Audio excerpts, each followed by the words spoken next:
Hi, and welcome to the Law Office of Justin Rosas. This month's video tip leads to what you should do in the unfortunate circumstance that you or a loved one are charged with a driving under the influence of intoxicants offense in the state of Oregon. Commonly referred to as DUII, those offenses come with some of the greatest consequences within our criminal justice system, and they're also some of the most complex cases that exist. First thing and most important thing to do is as soon as possible contact a local criminal defense or DUII attorney. And you might be saying to yourself, of course he would say that. Well, there's a number of reasons, and that is you need to get the police reports, the video, and any evidence as soon as possible. You need to get that before your DMV administrative hearing. Most people don't know that you only have 10 days from the time you're cited or charged with a DUII to request in writing a hearing with the DMV, and that hearing is over whether your license should be suspended for either refusing to take or failing some sort of chemical test of the alcohol or drugs in your system. Now, there's an implied consent rule in the state of Oregon that says that we all agree when we sign driver's licenses to take blood, breath, or urine tests if we're lawfully arrested for DUII. So there's an automatic suspension from the DMV if you refuse or fail a test, and that suspension ranges essentially from 90 days to 3 years.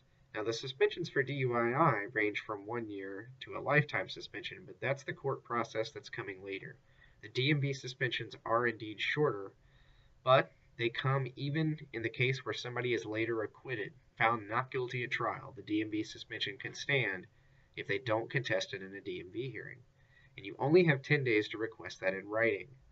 Now, if you go see an attorney in a confidential environment, they're going to request that for you. You can go onto the DMV's website and look on there, search implied consent hearings, and you'll find a form that you can fill out on the internet to request that hearing.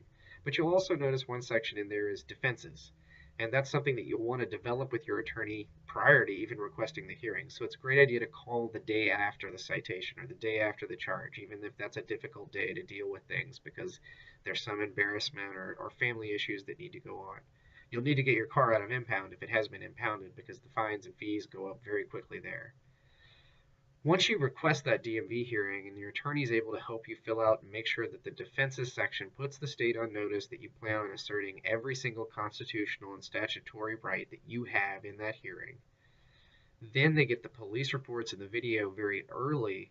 That allows them time to develop a defense for the DMV hearing that's going to be scheduled within 30 days of the day of your arrest.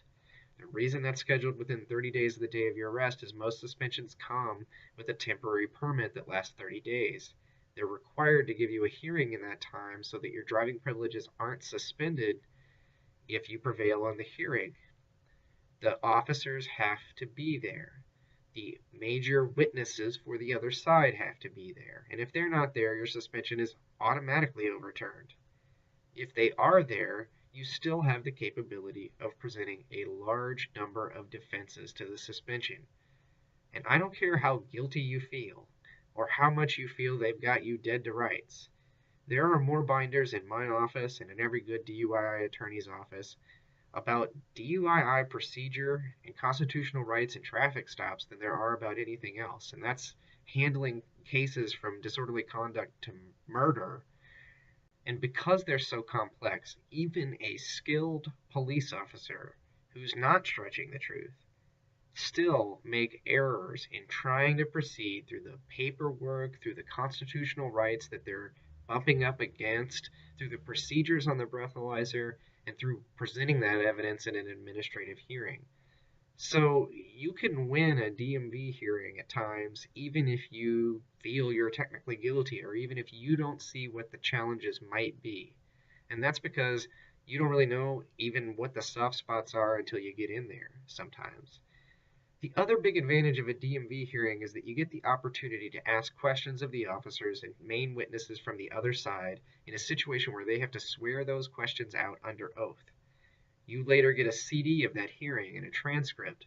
That gives you the chance to sort of commit the other side. You get to investigate the other side's case prior to going to court. And there's really no other environment in which you get to do that.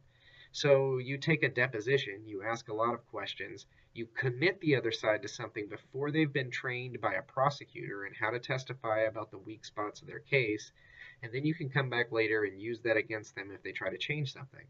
It's a really important tool in trial defense in a DUII to have taken that deposition early on. So again, it's important to get in quickly to see an attorney.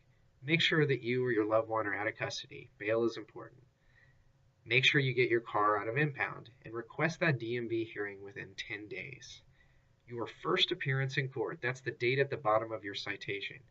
Do not miss that date. That's an arraignment. Now, it's a great idea to get an attorney before then because they can file an order on arraignment and cancel that court date. But at that arraignment, you're going to go and enter a plea of not guilty. That gives you time to develop a defense. You're going to be asked if you didn't go to jail originally to go get your fingerprints and photographs taken, and yes, that's going to go up on Medford mugshots or whatever your local sort of extortion regime is to put people's mugshots up on the internet. So your friends may find out about that. You're also going to be asked to go downstairs and fill out some release paperwork that gives you conditions for your release while you're out on a DUII. Once you get that step done, it's on to a pretrial conference. But again, it's important before you ever go to court and within the first day or two after that citation to get somebody on board and get your defense going. If you can't afford an attorney, you're going to be provided an attorney by the court after your arraignment. That's when you'll go to your arraignment and ask for a court-appointed attorney. A court-appointed attorney is not going to be able to do your DMV hearing. So you may want to consult with a private attorney and see if maybe you could afford the portion where they would just do your DMV hearing and then turn over your criminal representation to a court-appointed attorney. If you want to do something for yourself during this time, one recommendation I have is if you feel some need, go ahead and self-enroll in an outpatient treatment program. That's not necessarily an admission of guilt. It's something where you wouldn't sign a waiver for the probation department. You'd be doing it for yourself. And it shows an initiative, and that helps put pressure on a district attorney if they're close to dismissal. It also helps put pressure on a judge if they're bending on a motion, or put pressure on a judge to give a lighter sentence in the unfortunate situation where you either lose at trial or plead guilty to a DUII. So take those things to heart, employ them if you or your loved one is charged with a DUII, and make sure to be deliberate. Breathe a little bit. It's not the end of the world. That will allow you to do the right thing and make sure you take care of it and do damage control. Have a great day, and thanks for coming to this month's video tip.